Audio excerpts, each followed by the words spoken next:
Today's gospel comes from the book of Luke. Someone in the crowd said to Jesus, "Teacher, tell my brother to divide the family inheritance with me." But he said to him, "Who sent me to be a judge or arbitrator over you?" And he said to them, "Take care, be on your guard against all kinds of greed, for one's life does not consist in the abundance of possessions." Then he told them a parable. The land of a rich man produced abundantly, and he thought to himself, "What should I do? For I have no place to store my crops." And he said, "I will do this. I will pull down my barns and build larger ones, and then I will store all my grain and my goods. And I will say to my soul, 'Soul, you have ample goods laid up for many years. Relax, eat, drink, be merry.' But God said to him, 'You fool, this very night your life is being demanded of you, and the things you have prepared, whose will they be?' So it is with those who store up treasures for themselves, but are not rich toward God." The Gospel of the Lord. Good morning. That's a cute video. For those of you who don't know me, my name's Jonah. I'm a freshman over at Blaine. I do some sports, do a little bit of theater. So, before I start off the sermon, part of the sermon is a video clip.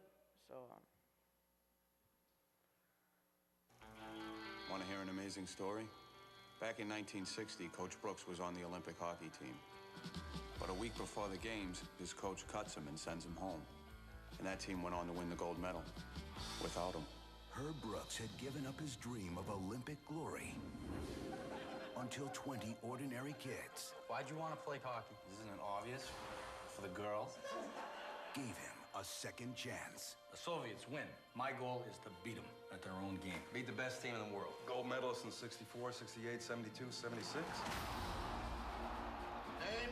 Mark Johnson. Buzzy Schneider. Mike Ruzioni. You're missing some of the best players. I'm not looking for the best players, Craig. I'm looking for the right ones. They were bitter rivals. A lot of guys from Minnesota and Boston. Yeah, that's gonna work. But one coach had a plan to turn them into a team. I got no time for quitters. You want me to play, huh? I want you to be a hockey I am a hockey player! Think that'll get them going? Oh, yeah.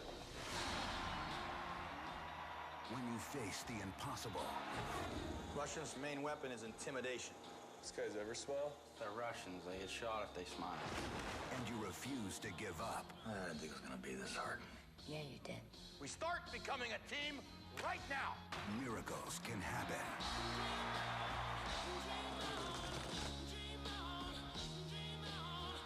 When you pull on that jersey, the name on the front is more important than the one on the back.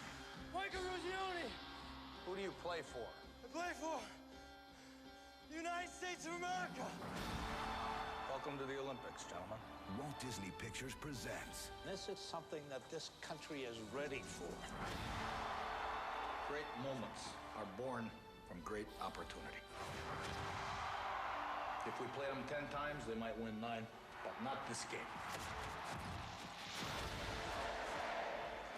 Listen to them. We can beat these guys. Discover the story This is your time.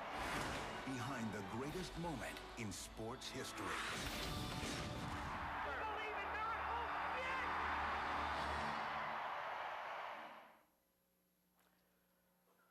In the modern world, it's difficult to both keep up with our busy schedules and maintain a life of faith.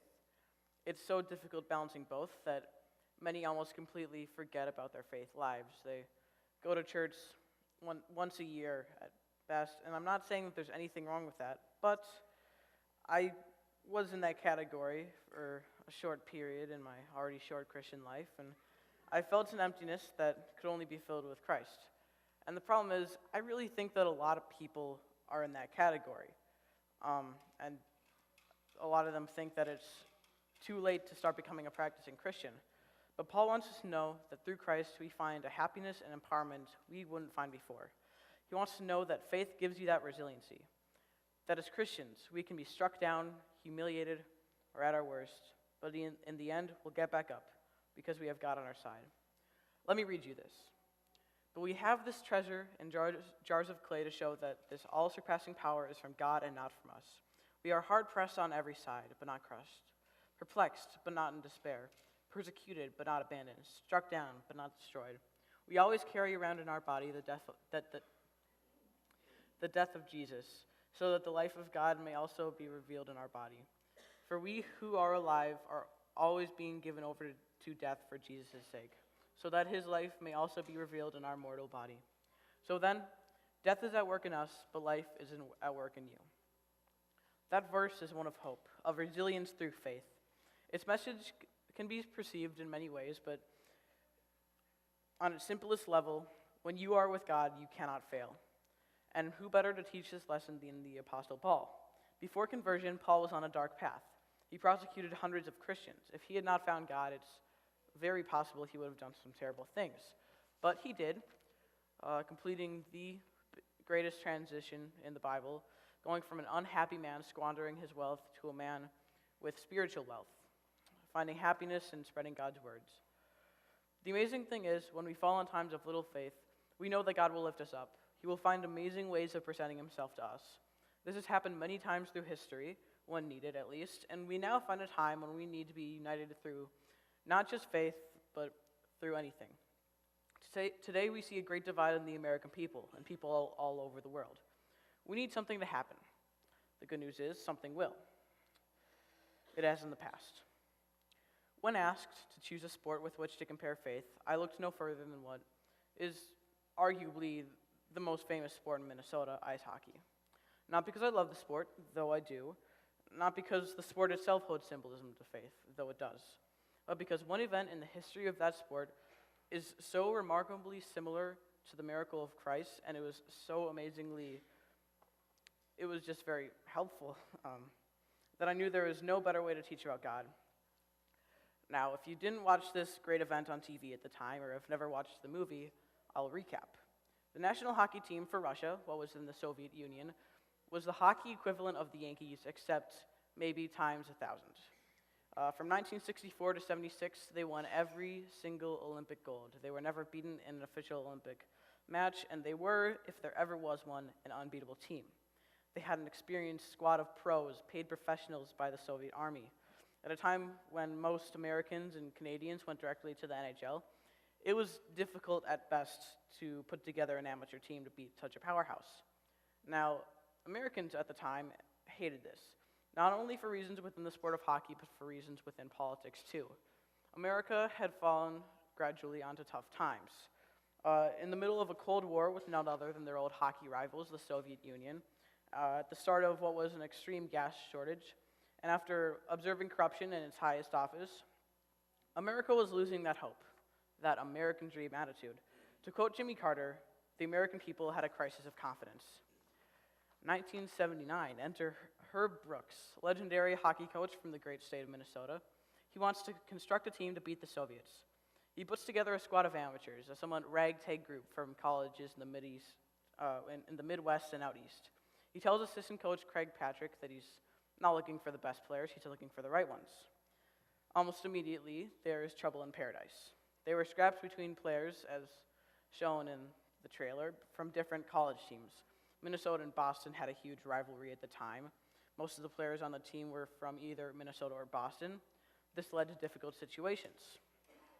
Eventually, however, the team got past whatever differences they had and focused on a common goal, beating the rival Soviets. Now, skip back about 2,000 years.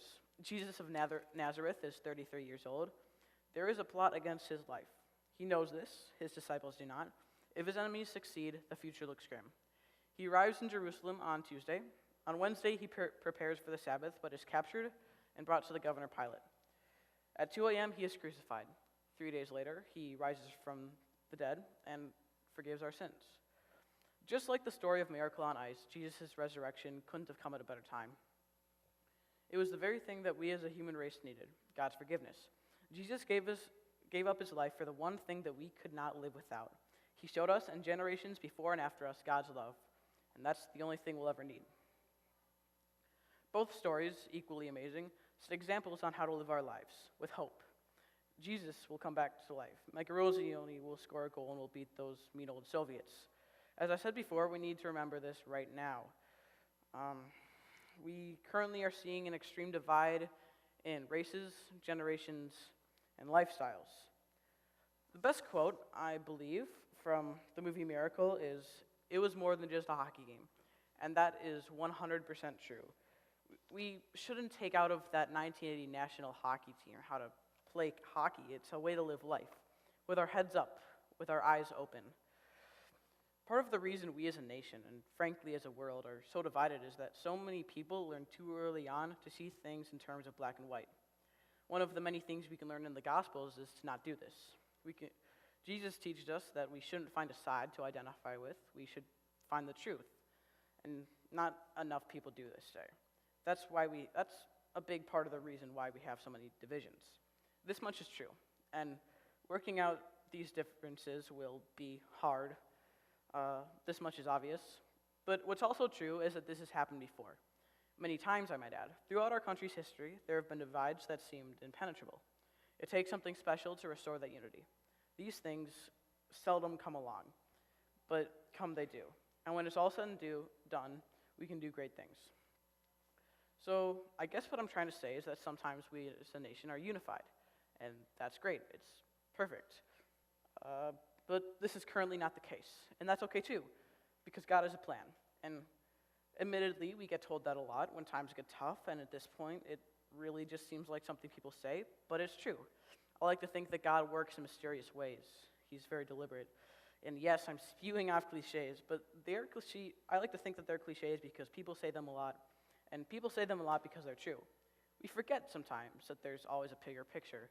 We forget that while God loves unity in the world, he also wants what's best for us. And admittedly, there's not a whole lot we can do in these situations. What's going on is a lot bigger than any one of us. But we can do this. Pray. Unite our local communities. Remember, guys, anything that happens in the world happens on a smaller scale first. We can preach love, and we can practice what we preach. And that's the best we can do. And it's not going to be easy, but we can get through this. Thank you.